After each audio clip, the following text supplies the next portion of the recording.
જે લોકો આંધળા હતા દેખતા થયા, જે લોકો લેંગડા હતા ચાલતા થયા, જે લોકો બહેરા હતા સાંભળતા થયા, જે પરિવારોમાં આ બીમારીઓથી તકલીફોથી એ પરિવારોમાં છુટકારો અને સાજાપણો મળ્યો, જે પરિવારોમાં અશાંતિનું વાતાવરણ હતું ત્યાં શાંતિ મળી, એ જ પરિવારના લોકો આજે પ્રભુ ઈસુ ખ્રિસ્તને વધે સ્તંભ પર ચડવાના માટે કહી રહ્યા છે.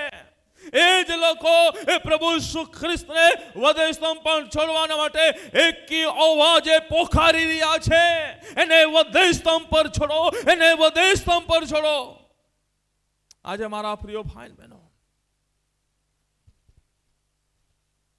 અને જે લોકો પ્રભુ ઈસુ ખ્રિસ્તને મુક્કીઓ મારી રહ્યા છે, જે લોકો મારા પ્રિય ભાઈ બહેનો પ્રભુ ઈસુ ખ્રિસ્તને મુક્કીઓ મારી રહ્યા છે, જે લોકો મારા પ્રિય ભાઈ બહેનો પ્રભુ ઈસુ ખ્રિસ્તને મોઢા પર થોપી રહ્યા છે, જે લોકો મારા પ્રિય ભાઈ બહેનો પ્રભુ ઈસુ ખ્રિસ્ત પર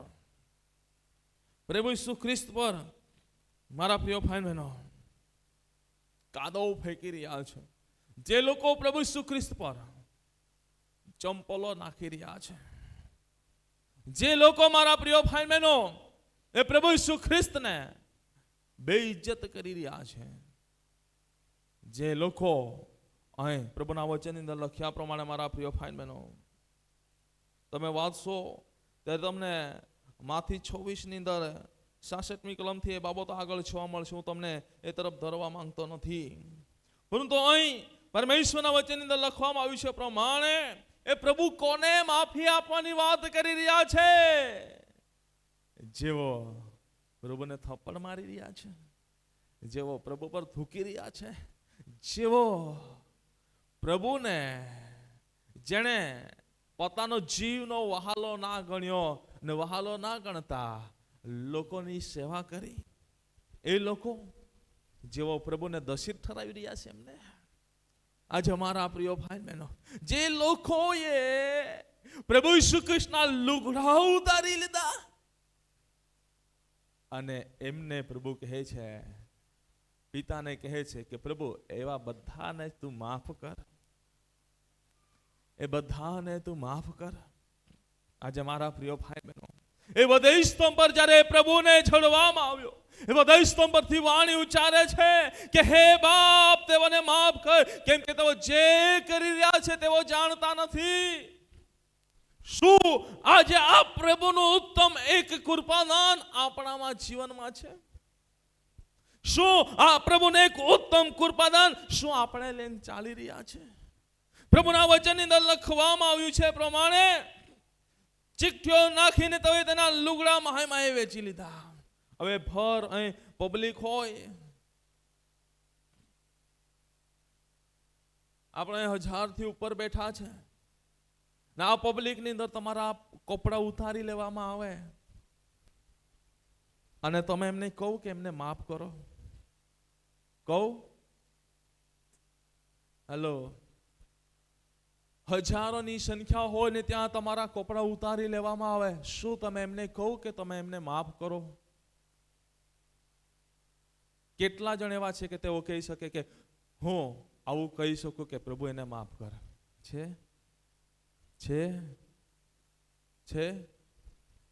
નહીં. શું કરશે? માં ઢોકલે ઉતારી લે દે, માન બે ઇજ્જત કહી દે ને, બાકી તી કિસના હે તી યા ગાવના હૈયે અહીં રહોય અહીં જહાય તો કઈ કોરી બીજી રાત્રિએ શું કરશે? એ રસ્તા પર જઈને એ ટોળકી લઈને બેસી રહેશે. હા, આટલા વાગે જ આવે છે, આ જ કલરની ગાડી છે. શું કરશે? મારા કપડા તો ઉતાર્યા હતા, આજે એના કપડા ઉતારીએ. કપડા ઉતારીને એને મારીને ઢીલા કરી નાખશે. આજે મારા પ્રિય ભાઈ બહેનો, પરંતુ અહીં પ્રભુના કપડા ઉતારી લીધા હતા પણ શું કહે છે? હે, જે પ્રભુને જે પ્રભુને વધસ્તંભ પર ચડાવી દીધો, છતાં પણ એ પ્રભુ કહે છે કે હે બાપ, તેઓને માફ કર. આજે મારા પ્રિય ભાઈ બહેનો, પ્રભુના વચનની અંદર લખ્યા પ્રમાણે આ એક આજ્ઞા આપણને શીખવે છે. પહેલી આજ્ઞા આપણને શીખવે છે માફી આપવાનું. પહેલી આજ્ઞા આપણને શીખવે છે, પહેલી આજ્ઞા આપણને શીખવે છે ગમે તેવા દુશ્મન હોય એને માફી આપવાનું. પહેલી આજ્ઞા આપણને શીખવે છે દુશ્મને ગમે તે કર્યું હોય, કપડા ઉતારી લીધા હોય, બેઇજ્જત કર્યા હોય, પરંતુ માફી આપો. પહેલી આજ્ઞા આપણને શીખવે છે તમારા વેરીઓ પર તમે પ્રેમ કરો. એ મોટી આજ્ઞા છે.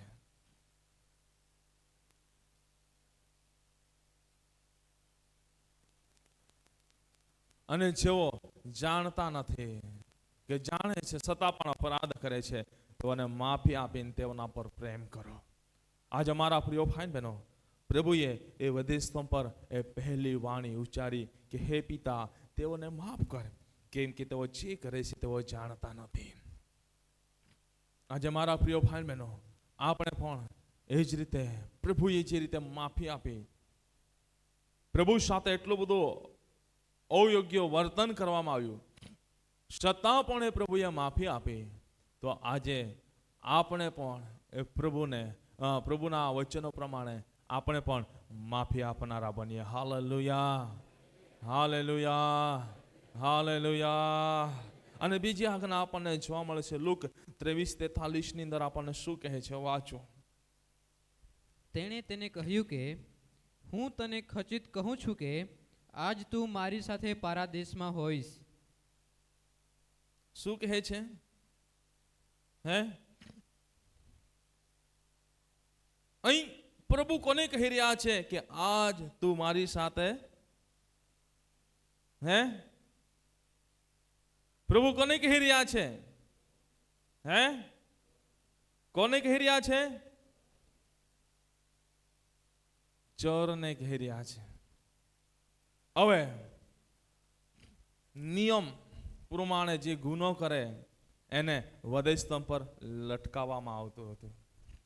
એ જૂના કરારની અંદર આપણને જોવા મળે છે. એ વચન તમને નથી બતાવવા માંગતો, પરંતુ ત્યાં લખવામાં આવ્યું છે જે ગુનો કરે છે એને વધસ્તંભ પર જોડવામાં આવે છે.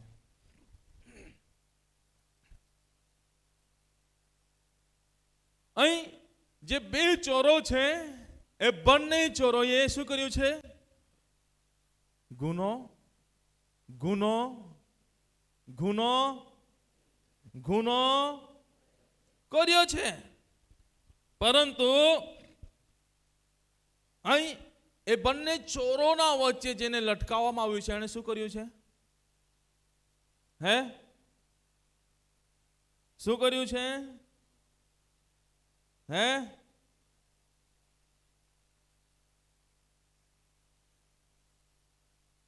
એ બંને ચોરોના વચ્ચે જેને લટકાવવામાં આવ્યું છે એને શું કર્યું છે? હે, બોલો તો ખરા.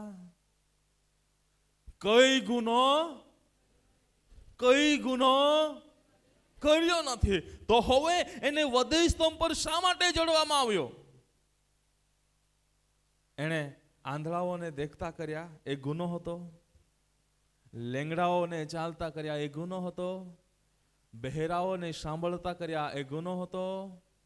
હે, મરેલાઓને જીવતા કર્યા, એ ગુનો હતો. હરેક રોગ બીમારીઓને મટાડ્યા, એ ગુનો હતો નહીં. ગરીબ હતા એને ધનવાન કર્યા, એ ગુનો હતો નહીં. તો હવે અહીં છતાં પણ એને વધસ્તંભ પર જોડવામાં આવ્યો.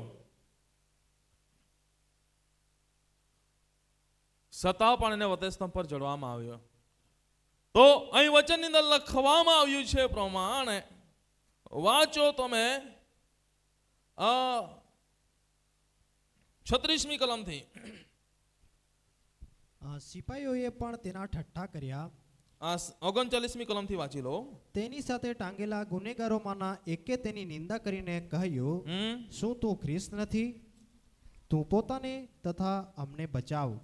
પરંતુ બીજાએ ઉત્તર આપતા તેને ધમકાવીને કહ્યું કે તું તે જ શિક્ષા ભોગવે છે, તે છતાં શું તું દેવથી પણ બીતો નથી?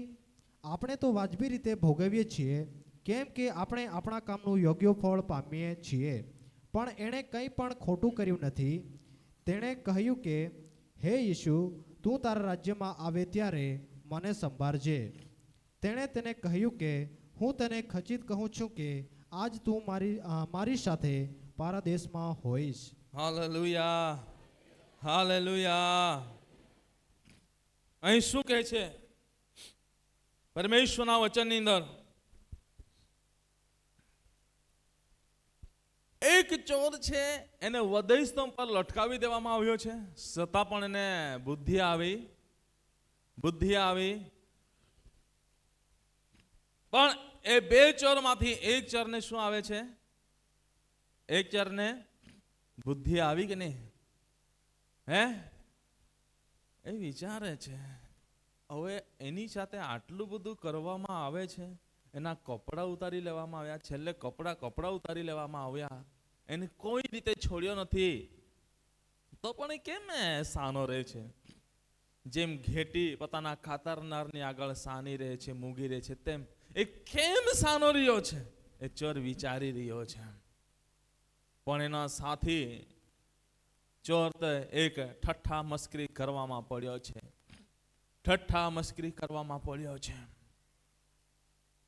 એ પોતાને નથી બચાવી શક્યો, તો શું આપણને બચાવવાનો છે? શું આ જગતને બચાવવાનો છે?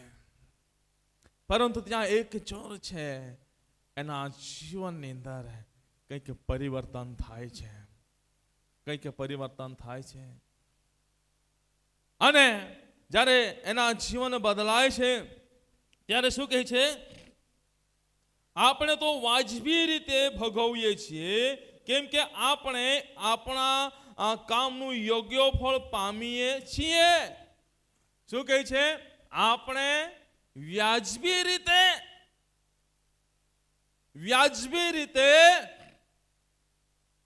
એ સજા ભોગવી રહ્યા છે. કેમ કે આપણે જે કામ કર્યું છે એનું પરિણામ એ જ છે. પણ એણે તો કશું કર્યું નથી.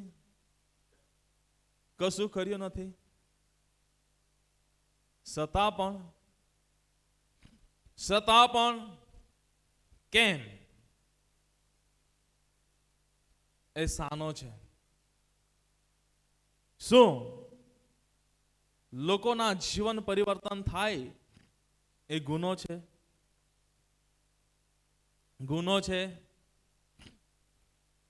શું પ્રભુ ધર્મ પરિવર્તન કરવા આવ્યા હતા ત્યાં? વિચારો તમે. નહીં, પ્રભુ એના જીવન દ્વારા એક નમૂનો આપી રહ્યો છે. અને હજુ તો પ્રભુએ કશું કીધું નહીં. પ્રભુએ ચોરને કીધું કે તું તારો ધર્મ પરિવર્તન કર. કીધું પ્રભુએ કીધું કે તું તારો ધર્મ પરિવર્તન કર. પ્રભુ તો ત્યાં વધસ્તંભ પર સાનો છે.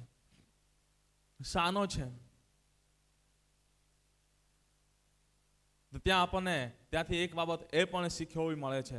ખ્રિસ્તી જીવન એ લોકોના જીવનને પરિવર્તન કરનારો એક નમૂનો છે.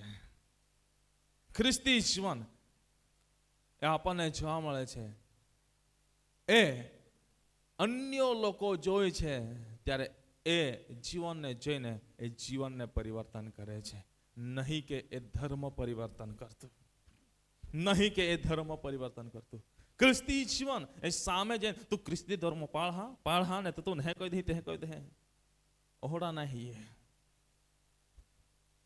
અહીં આપણે આ વધઈ સ્તંભ પર ચોર છે એના દ્વારા પણ આ બાબત આપણે શીખી શકીએ છીએ કે એણે પ્રભુ ઈસુ ખ્રિસ્તના જીવનને જોઈને એણે પોતાનું જીવન ત્યાં સમર્પિત કર્યું.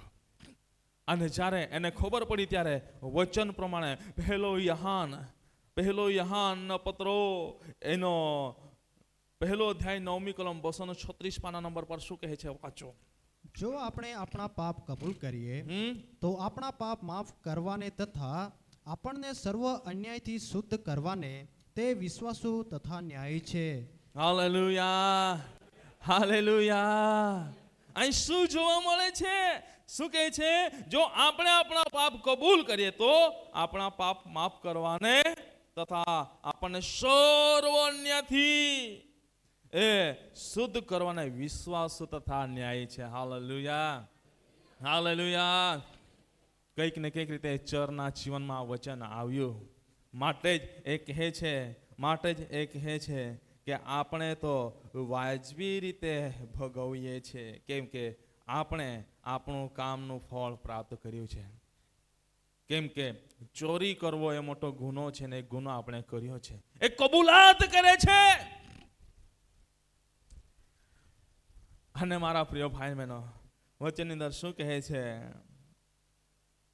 પણ એણે કોઈ ખોટું કર્યું નથી. તેણે કહ્યું કે હે ઈસુ, તું તારા રાજ્યમાં આવે ત્યારે મને સંભાળજે. આજે મારા પ્રિય ભાઈ બહેનો, અહીં લખવામાં આવ્યું છે પ્રમાણે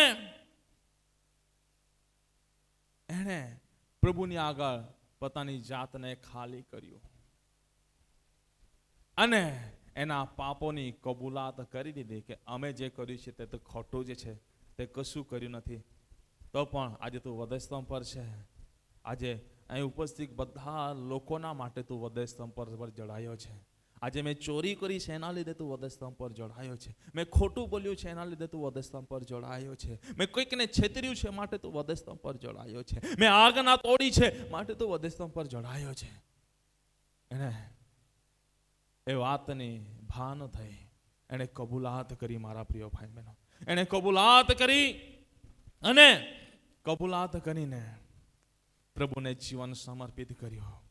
અને આપણને બીજી આજ્ઞા એ જોવા મળે છે કે પ્રભુની સાથે એ સ્વર્ગ રાજ્યની અંદર એ સ્થાનને પ્રાપ્ત કરે છે. Hallelujah, hallelujah, hallelujah, hallelujah. આજે મારા પ્રિય ભાઈ બહેનો, આપણે એ બાબતનો વિચાર કરીએ કે જે પ્રભુએ આજે જો અંત ઘડી પર મારા પ્રિય ભાઈ બહેનો, અંત ઘડી પર જે પ્રભુએ ચોરને માફી આપી હોય, તો આજે હું તમને બેઠેલામાંથી દરેકને કહેવા માંગુ છું, આપણે અહીં બેઠા છે અને આ વચનો થકી આ પરિસ્થિતિઓને નિહાળતા કદાચ તમને એવું લાગી રહ્યું છે કે ખરેખર આજે મારો ગુનો આ છે, તો અત્યારે પ્રભુની પાસે માફી માંગી લો કે પ્રભુ તમને પણ માફી આપી દેશે. Hallelujah, hallelujah, hallelujah. પહેલી વાણી આપણને જોવા મળે છે, હે પિતા, તેઓને માફ કર, કેમ કે તેઓ જે કરે છે તે જાણતા નથી. બીજી વાણી આપણને જોવા મળે છે, ચોરે વધસ્તંભ પર પ્રભુને આગળ જીવનને સમર્પિત કર્યું અને પ્રભુએ કહ્યું, હું તને ખચિત કહું છું કે આજ તું મારી સાથે સ્વર્ગ રાજ્યની અંદર હોઈશ. અને ત્રીજી વાણી આપણને જોવા મળે છે, વાંચો યાહાનની લખેલી સુવાર્તા એનો 19મો અધ્યાય 26મી કલમ. તેથી જ્યારે ઈસુએ પોતાની માને તથા જેના પર પોતે પ્રેમ રાખતો હતો તે શિષ્યોને પાસે ઊભા રહેલા જોયા, ત્યારે તે પોતાની માને કહે છે કે, બાઈ, જો તારો દીકરો. ત્યાર પછી તે શિષ્યોને કહે છે કે, જો તારી માં. તે જ ઘડીએ તે શિષ્યો તેને પોતાને ઘેર તળી ગયા. ત્રીજી વાણી છે, શું કહે છે? વધસ્તંભ પર પ્રભુ,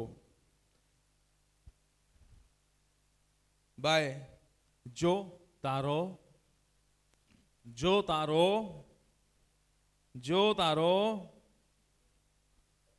ફરી 26મી કલમ થોડું ઊંચો અવાજે વાંચો. તેથી જ્યારે ઈસુએ પોતાની માને તથા જેના પર પોતે પ્રેમ રાખતા હતા તે શિષ્યોને પાસે ઊભા રહેલા જોયા, ત્યારે તે પોતાની માને કહે છે કે, બાઈ, જો તારો દીકરો. શું કહે છે? વધસ્તંભ પર ત્રીજી વાણી શું કહે છે? અહીં બેઠા છો કેટલા જણ? સાંભળો છો? તો ત્રીજી વાણી શું કહે છે? શું કહે છે? જો જો તારો દીકરો.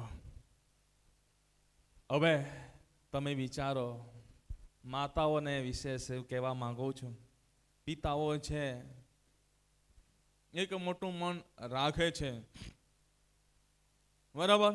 માતાઓ પણ છે મોટું મન રાખે છે, પરંતુ અહીં પ્રભુ ઈસુ ખ્રિસ્ત પોતાની માતાને કહે છે, અને માતા શું છે? પિતા કરતા માતા વધારે લાગણીશીલ છે, બરાબર? કદાચ પિતા થોડું ધમકાવશે પણ માતા એને પ્રેમ કરશે. હવે જે પ્રભુ વધસ્તંભ પર ચઢાયેલા છે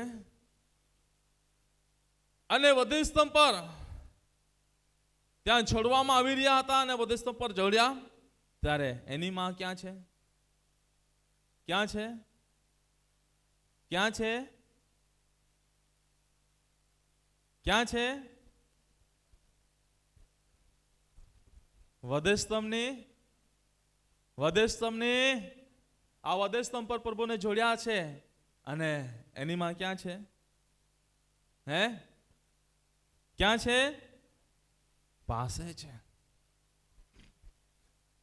માતાઓ, હું તમને કહેવા માંગુ છું, પિતાઓ, હું તમને કહેવા માંગુ છું, કદાચ તમારી આંખોના સામે તમારા બાળકને સજા કરવામાં આવે તો તમને શું થાય? શું થાય? હે? શું થાય? કેવો મને. તમારું બાળક છે અને એ બાળકને તમારી આંખોના સામે કઈ ચાબુક લઈને છોટી ઉઠાવીને મારી રહ્યું છે. તમારી આંખોના સામે એના લુગડા ઉતારવામાં આવી રહ્યા છે. તમે શું કરશો? શું કરશો? હેલો, સાંભળો છો? સાંભળો છો? તમારું બાળક છે એને એ બાળકનું તમારી આંખોના સામે એને સોટી મારવામાં આવી રહી છે, એના કપડા ઉતારવામાં આવી રહ્યા છે, એને તકલીફો આપવામાં આવી રહી છે. તમે શું કરશો? શું કરશો? હે? શું કરશો? બેસીને જશો? બેસીને જશો? બેસીને જશો? શું કરશો? હે? શું કરશો? હે? શું કરશો? ટ્રસ્ટી સુનિલભાઈ, શું કરશો? હે? કદાચ તમારા બે દીકરાઓ છે એને કંઈકની સામે મારવામાં આવે, બરાબર? તમારી આંખોની સામે કંઈક મારે, તમે શું કરો? એને ધમકાવવું પડે ને. હરીશભાઈ, ટ્રસ્ટી હરીશભાઈ, શું કરો? હે? શું કરો તમે? મંત્રી સાહેબ, શું કરો? હે? ખજાનચી સાહેબ, સેક્રેટરી, હા, આપા વિદેજે ને. હે? હા, જે મારી રહ્યા છે એમની સામે આપણે પણ યુદ્ધ કરવાના માટે માપ હાલ ઘાટો કરી હે. હા, માં પૂહું હે ને તા પૂહું થોડા હે. હા, શું કરીએ? શું કરીએ? શું કરીએ? હે? તું મને જવાબ દે. માં હે બેન જણા તારા હાલ પૂછવા પડે. ભવિષ્યમાં હાકા, ભવિષ્યમાં કદાચ તમે પહાલે કાંઈ ઠોકવામાં તુમાં કાંઈ કહો તો આ કાંઈ કહો ઈશ્વરા હા એ રત કા નહીં ને ડેપણા સીજ કાઢે ને. હા, તું કાંઈ કહી રહ્યા? હા, પરંતુ હું તમને કહેવા માંગુ છું મારા પ્રિય ભાઈ બહેનો, અહીં પ્રભુ ઈસુની માં શું કરી છે? એ કશું કરી શકતી હે? એ કશું કરી શકી? કેમ કે ત્યાંનો માહોલ તેવો હતો. પોતાનો દીકરો પોતાની આંખની સામે વધસ્તંભ પર જડાયેલો છે. શરીર પરથી લોહાણ થઈ રહ્યું છે. શરીરમાંથી લોહીની ધારાઓ વહી રહી છે. તમે વિચારો, એક સેકન્ડના માટે પોતાની આંખોને બંધ કરીને તમે વિચારો એવું હોય તો કે આવું થાય અને લોહી નીકળે તો હે? તમે કપાઈ જાઓ છો, તમને કાંટો વાગે છે, તમારા શરીરમાંથી લોહી નીકળે છે. પડી જાઓ છો, તમારા શરીરમાંથી લોહી નીકળે છે. તમે વિચારો, તમે વિચારો, એમની આંખોની સામે એ લોહીની ધારાઓ વહી રહી છે. માથા પર કાંટાનો મુંગટ મૂકવામાં આવેલો છે. એ કાંટાઓ આટલા આટલા માથાની અંદર ભરાવી દીધા છે. લોહી પડી રહ્યું છે. વિચારો, કલ્પના કરો તમે એ બાબતને, કેવો માહોલ હશે. અને ત્યાં એ એક બાળક હોવાના નાતે હર હંમેશા માતા પિતાની સામે, જે માતા અને પિતા છે, ગમે તેટલા એમની સામે મોટા બની જાય, ગમે તેટલી ઉંમર થાય, પરંતુ જ્યાં સુધી માતા અને પિતા છે એમનું એ બાળક તે બાળક જ કહેવાય. પ્રભુ એ કુંવારી મરિયમના પેઠે જન્મ લઈને આવ્યા અને એ તો પ્રભુના રાજાઓના રાજા હતા, પણ જન્મ લીધો એટલે એ બાળક જ કહેવાય એમની સામે. હવે એનું દુઃખ છે એ પોતાની માતાને ખેર્યો છે.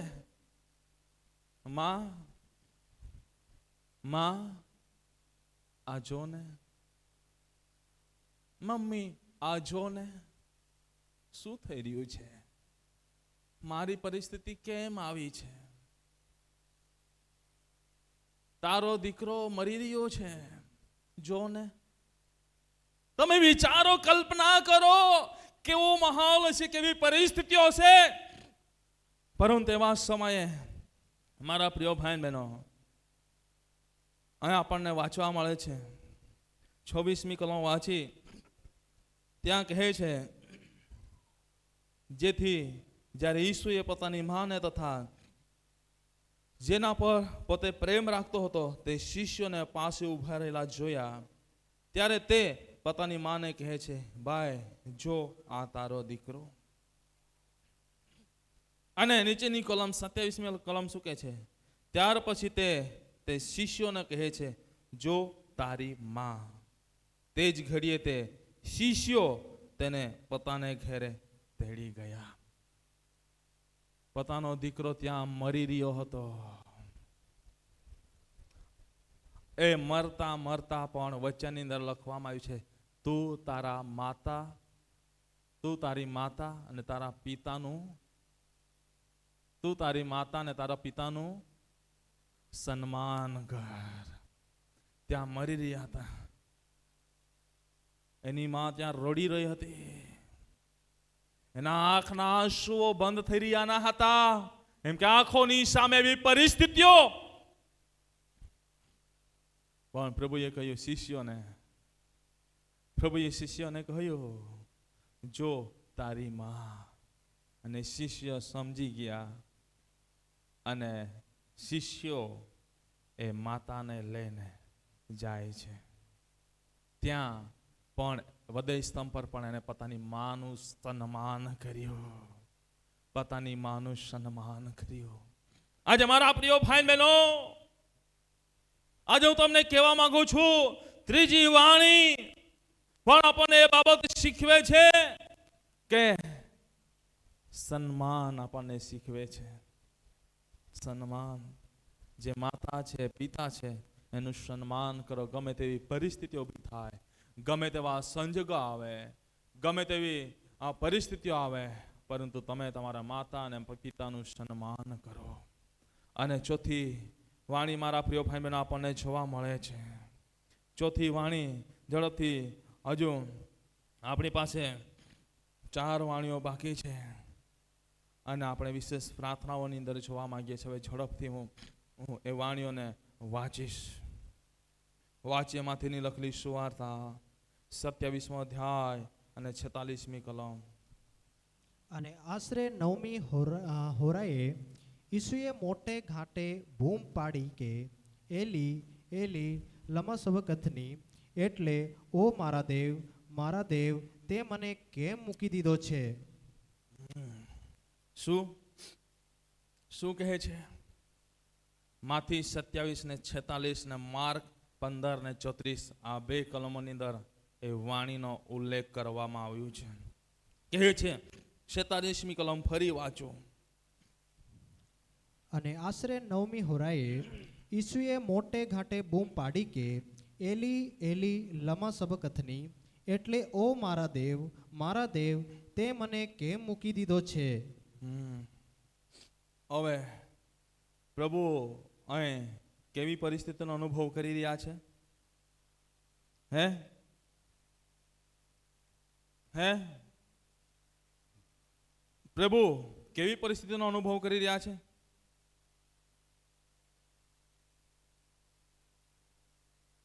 ઓ મારા દેવ તે મને કેમ મૂકી દીધા છે? પ્રભુ અહીં કેવી પરિસ્થિતિનો અનુભવ કરી રહ્યા છે? એકલતાનો અનુભવ કરી રહ્યા છે. હવે તમને કંઈક સામાન્ય બાબતમાં પકડી જવામાં આવે,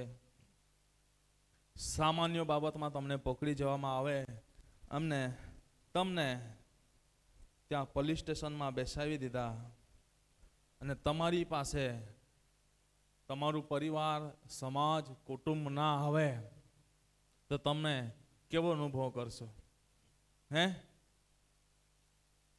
કેવો અનુભવ કરશો? તમે વિચારો, કેવો અનુભવ કરશો? કેવો અનુભવ થશે તમને? તમને ત્યાં બંદીખાનામાં બંધ કરી દેવામાં આવે ને ત્યાં 1 દિવસ થાય, 2 દિવસ થાય, 3 દિવસ થાય, તમારી પાસે કોઈ ના આવે. તમે એક દિવસની વાત જવા દો, સવારે તમને લઈ ગયા અને તમને 10 વાગે પકડીને ત્યાં નાખી દીધા. 10:30 થયા, કોઈ ના આવ્યું. 11 વાગ્યા, કોઈ ના આવ્યું. 1 વાગ્યો, કઈ ના આવ્યું. 2 વાગ્યા, કઈ ના આવ્યું. 3 વાગ્યા, કઈ ના આવ્યું. તમને કેવો અનુભવ થશે? હેલો, કેવો અનુભવ થશે? કેવો અનુભવ થશે? વડીલ દિલશાભાઈ, કોહડો અનુભવ હોય? ધબકારા વધી જાય ને? ડોળામાંથી આવે, આંખમાંથી આંસુ વહેવા લાગે ને? હવે શું થશે? પ્રભુ અહીં એકલતાનો અનુભવ કરી રહ્યા છે. પાપનો ભાર ત્યાં વધી રહ્યો છે. એકલતાનો અનુભવ કરી રહ્યા છે અને કહે છે, ઓ મારા પ્રભુ તે મને કેમ મૂકી દીધો છે? તે મને કેમ મૂક્યો? આજે મારા પ્રિય ભાઈ બહેનો, ક્યારેક આપણા જીવનની અંદર પણ એવી પરિસ્થિતિ આવે છે, ક્યારેક આપણા જીવનની અંદર પણ એવા સંજોગો આવે છે, ત્યારે આપણે એકલતાનો અનુભવ કરીએ છીએ. પ્રભુએ પણ એ અનુભવ કર્યો, પરંતુ ત્યાં પ્રભુ એકલા ના હતા. પિતાની હાજરી એમની સાથે હતી, પિતાની ઉપસ્થિતિ એમની સાથે હતી કે પરિસ્થિતિઓમાંથી ચાલવાના માટે એને સામર્થ્યવાન બનાવ્યા હતા. Hallelujah, hallelujah. આજે આપણા જીવનની અંદર પણ ઘણીવાર આપણે વિચારીએ છીએ, મને કેમ એકલા મૂકી દીધું, મને કેમ એકલા છોડી દીધું, પરંતુ આપણે એકલા નથી. એ સમયે પ્રભુ એ આપણી સાથે છે. Hallelujah, hallelujah. મારા પ્રિય ભાઈ બહેનો, માટે આપણે સમય ન બગાડતા ઘણું શીખે એવું છે એમાંથી, પરંતુ હું તમને આ શોર્ટકટની અંદર એ બાબતો બતાવી રહ્યો છું. ચોથી વાણી આપણને જોવા મળે છે, પ્રભુએ વધસ્તંભ પર ઉચ્ચારીએ, શું મારા દેહ, મારા પ્રભુ તે મને કેમ મૂકી દીધા. પ્રભુ ત્યાં વધસ્તંભ પર એક એકલતાનો અનુભવ કરી રહ્યો છે. કેમ કે હવે અંત શ્વાસ ઘૂંટી રહ્યા હતા. પ્રાણ શરીરમાંથી નીકળવાનો સમય ત્યાં દેખાઈ રહ્યો છે. માટે ત્યાં વ્યાકુળતાનું વાતાવરણ ઊભું થયું છે.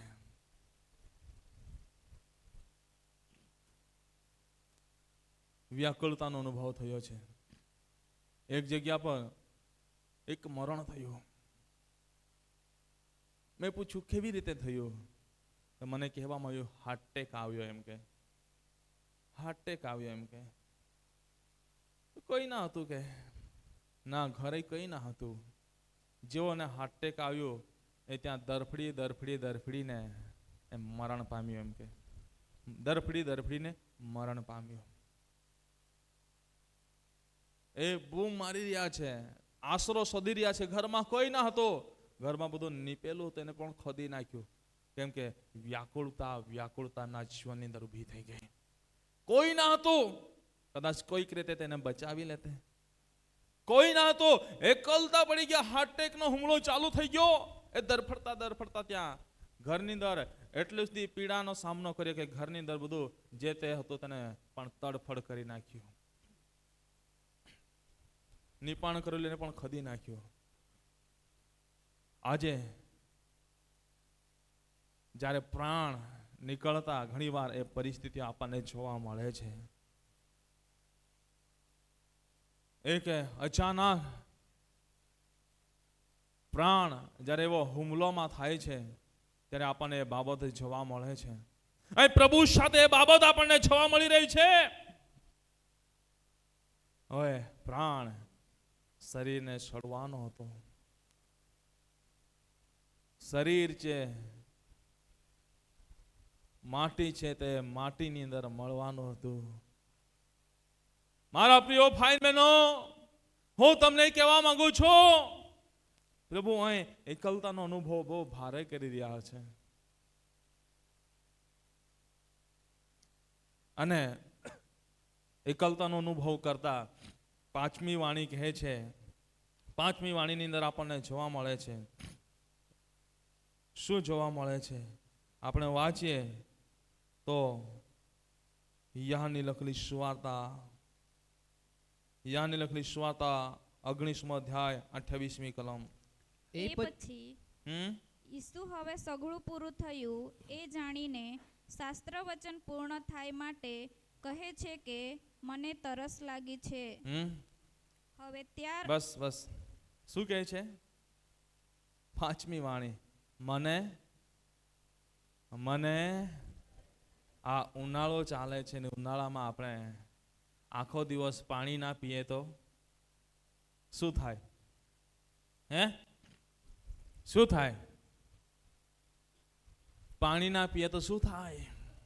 તમે વિચારો. અને જે ના શરીરમાંથી આખું લોહી પાણીના સમાન વહી ગયું હોય તેના શરીરમાં શું હશે? શું હશે? તમે વિચારો. એના શરીરમાં શું હશે?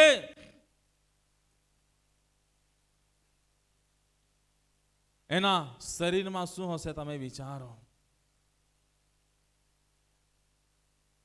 આજે મારા પ્રિય ભાઈ બહેનો, એના શરીરમાં કશું રહ્યું ના હશે. હવે એકલતાનો અનુભવ કરી રહ્યા છે. પ્રાણ અત્યારે હમણાં નીકળે, ક્યારે નીકળે એ ત્યાં આતુરતા, વ્યાકુળતા આપણને દેખાઈ રહી છે. એવા સમયે પ્રભુએ કહ્યું કે મને તરસ લાગી છે, તરસ લાગી છે. અને મારા પ્રિય ભાઈ બહેનો, ત્યાં પ્રભુને પાણી આપ્યું, ત્યાં પ્રભુને પાણી આપ્યું, પાણી આપ્યું, પાણી આપ્યું, નહીં આપ્યું. હવે આપણને બહુ જ તરસ લાગે, બહુ જ તરસ લાગે. અને એ સમયે આપણે કોઈકની પાસે પાણી માંગીએ ને આપણને પાણી ના આપતું હોય તો આપણને કેવું લાગે? અમે જાય કોથલી પડી, હા મન પાસે ધ્યાન આમી જ કતલી પડી મનને હારા કાઢી ના શું જ્યારે હું ગોપાલ વિસ્તારની અંદર હતો, નાગપુર ગોપાલ વિસ્તારની અંદર હતો ને ત્યારે એક એરિયાની અંદર વોલેન્ટિયર્સ તરીકે મને મોકલવામાં આવ્યો હતો અને ત્યાં જ્યારે અમે વિઝિટ કરવા જતા હતા ને ત્યાં રિપોર્ટિંગના માટે અમે જતા હતા. એ સમયે એ વિસ્તારની અંદર એક બાબત મેં જોઈ, એક એવો વિસ્તાર હતો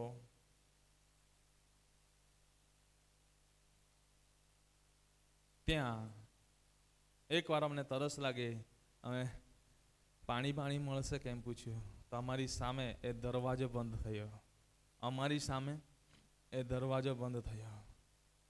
અને એવી ગરમી કે ત્યાં એ સમય એવી ગરમીનો મેં અનુભવ કર્યો તો 2 કલાક કપડાં ધોઈને તડકામાં મૂકે તો સુકાઈ જાય, 2 કલાકની અંદર કપડાં સુકાઈ જાય એવી ગરમી હતી ત્યાં.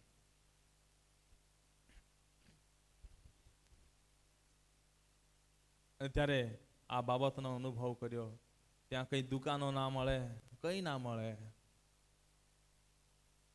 બીજા દિવસથી બેગમાં પાણી ભરીને 10 કિલોમીટર અમે ચાલતા જતા હતા.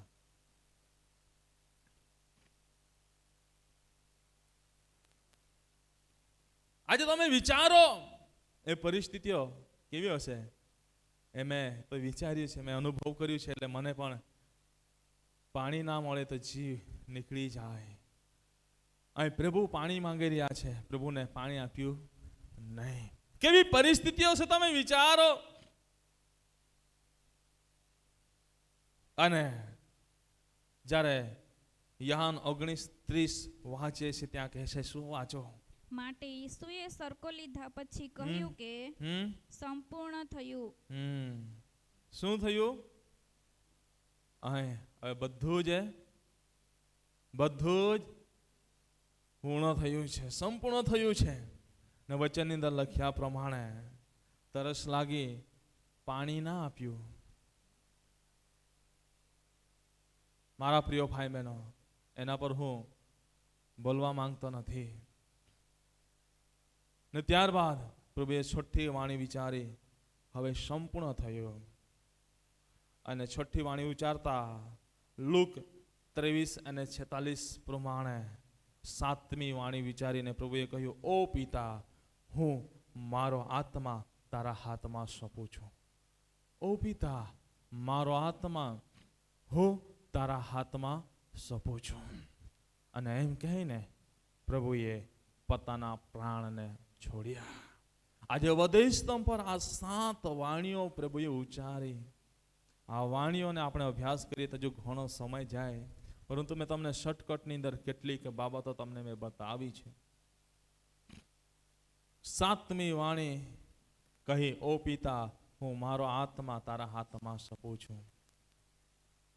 આ શબ્દ આપણા સ્વર્ગવાસ ડોક્ટર બિશપ સાહેબ પણ અંતે એ શબ્દ બોલ્યા હતા જ્યારે એ મારા ખોળાની અંદર હતા અને કહ્યું, પ્રભુ, મારો જીવ હું તારા હાથમાં સોંપું છું, મારા આત્મા તારા હાથમાં સોંપું છું. અને એમ કહીને એ પણ પ્રભુમાં ઊંઘ્યા હતા. એક કાનોએ સાંભળ્યું, આંખોએ મેં જોયું, અને કેટલાક જે સાથે હતા એમણે પણ જોયું. અને પ્રભુએ આ બધી પરિસ્થિતિઓનો સામનો કર્યો, કેટલી પીડાનો સામનો કર્યો, કેટલી તકલીફોનો સામનો કર્યો. મારા પ્રિય ભાઈ બહેન, એ સાંજે આપણે વચન શીખીશું પ્રભુના દાસના મુખ દ્વારા. પરંતુ મેં તમને આ વધસ્તંભ પરની 7 વાણીઓ તમને કહી. એ વાણીઓ ઉચ્ચારતા એક વાણીની અંદર કેવી પીડા છે તમે જુઓ. એક વાણીની અંદર કેવી પીડા છે તમે જુઓ. આપણે ખેતી કરીએ છીએ તો ખેતીની અંદર કોઈ પણ પાક કર્યો હોય ને પાકની અંદર કોઈ પણ નુકસાની કરતું હોય તો આપણે એ છોડને ફરીને જોઈએ, આ ફૂલ છે શું છે, પાંદડામાં શું છે, આ થોડમાં શું છે, આપણે એને ખોળીને જોઈએ, બરાબર. અથવા કોઈ પણ આપણે બાબતો એની અંદર આપણે બહુ નિહાળીએ. હું તમને કહેવા માંગુ છું, આ 7 વાણીઓ છે, આ 7 વાણીઓને પણ તમે ફરીને જુઓ કે એક વાણીની અંદર કેટલો અભિષેક, સામર્થ્ય, પરાક્રમ છે. અને જો આજે તમે એ બાબતને નિહાળી રહ્યા છો અને આ 7 વાણીઓને સાંભળતા આજે તમે તમારા જીવનને પરમેશ્વરના હાથની અંદર તમે સમર્પિત કરી રહ્યા છો, તો આવો આપણે આંખોને બંધ કરીએ અને પરમેશ્વરના હાથની અંદર આપણે સમર્પિત થઈએ. પરમેશ્વરના હાથની અંદર આપણે સમર્પિત થઈએ. પ્રભુને કહીએ, પ્રભુ બસ હવે તમે અમારા માટે એક વખત વધસ્તંભ પર જડાયા. હવે પ્રભુ અમે અપરાધો કરીને, ભૂલો કરીને, નિયમ તડીને અમે તને વધસ્તંભ પર ચડવા માંગતા નથી. અમે તને વધસ્તંભ પર ચડવા માંગતા નથી. પરંતુ પ્રભુ અમે તમને મહિમાવંત અમે જોવા માંગીએ છીએ. દેવના જમણા હાથ પર બિરાજમાન અમે તને જોવા માંગીએ છીએ. પ્રભુ આજે તે અમારા અપરાધોના માટે, પ્રભુ તે આજે અમારી ગુનાઓના માટે, પ્રભુ આજે આ પરિસ્થિતિઓનો સામનો કર્યો. પ્રભુ આજે અમે પ્રભુ અમારા જીવનને તમારા હાથની અંદર સમર્પિત કરીએ છીએ. પ્રભુ આજે તમે કશું કર્યું ના હતું. તમે નિર્દોષ અને નિષ્કલંક હતા. તમે કોઈ પણ ગુનો કર્યો ના હતો, કોઈ પણ અપરાધ કર્યો ના હતો. પરંતુ પ્રભુ તમે આજે આ તકલીફોનો સામનો કર્યો. પ્રભુ એ અમારા અપરાધોના માટે, અમારા ગુનાઓના માટે. પ્રભુ આ સમયે તમારા હાથની અંદર અમે સમર્પિત થઈએ છીએ. પ્રભુ આ સમયે અમારા જીવનને તમારા હાથની અંદર સમર્પિત કરીએ છીએ કે પ્રભુ આજે વધસ્તંભની પીડાને અમે નિહાળીએ છીએ. ને નિહાળતા આજે અમારી આંતરડી કોકળે છે. અમારી આંતરડી કોકળે છે. પ્રભુ અમારો હૃદય ખોવાય છે. હા પ્રભુ અમારા જીવનને તમારા હાથની અંદર અમે સમર્પિત કરીએ છીએ. હો પ્રભુ તમે કોઈ અપરાધ ના કર્યો, કઈ ગુનો ના કર્યો, તમે કઈ સામો જવાબ ના આપ્યો. ને પ્રભુ તમે એ પરિસ્થિતિઓનો સામનો કરવો પડ્યો. પ્રભુ અમે અમારી જાતને તમારા હાથની અંદર સમર્પિત કરીએ છીએ. અમારા જીવન અને પ્રભુ અમે તમારા હાથની અંદર સમર્પિત કરીએ છીએ. પ્રભુ અમે તમને સમર્પણ થઈએ છીએ. પ્રભુ હવે પછીના અમારા જીવનોમાં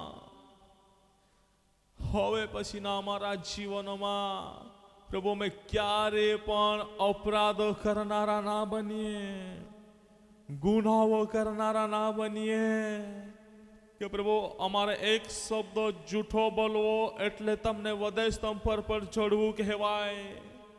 અમારો એક પિતા પરમેશ્વર અયોગ્ય કામ કરવું એટલે તમને અમે વધસ્તંભ પર ચડ્યા બરાબર કહેવાય.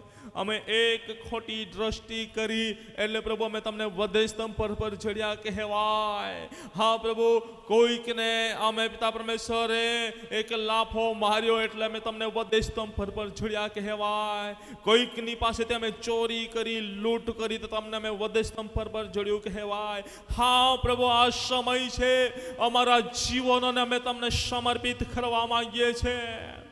આ સમય છે પ્રભુ અમારા જીવનોને અમે તમને સમર્પિત કરીને જીવન જીવવા માંગીએ છીએ. અમારા જીવનની અંદર પ્રભુ અમે ક્યારે પણ પિતા પરમેશ્વર એવું કાર્ય ના કરીએ કે જેના થકી અમે તને વધે સ્તંભ પર ચડી શકીએ. ફરી અમે તને હાથે પગે ખીલાનો માર મારાવીએ. ફરી અમે તને શરીર પર 39 ફટકાઓનો માર મારાવીએ. ફરી પ્રભુ અમે તને માથા પર કાંટાનો મુગટ મૂકીએ.